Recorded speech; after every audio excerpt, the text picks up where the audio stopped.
How to make a mesh transparent on Krita. So first of all, we have to start to add an image.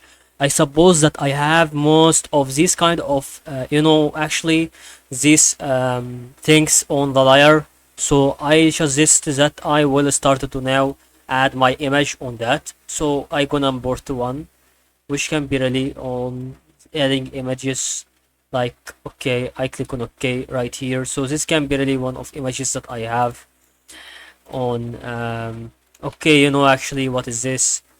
So I don't depend on what it's gonna say. So right now we're gonna start to add, right click on the image, and we see that adding alpha channel to the layer that I have added to image, add, and then alpha layer. But okay, you're gonna start to alpha into mask, but still actually you see that there is no alpha option, and you want to make it transparent. You should know that the opacity of the layer should be really like okay, actually here it is.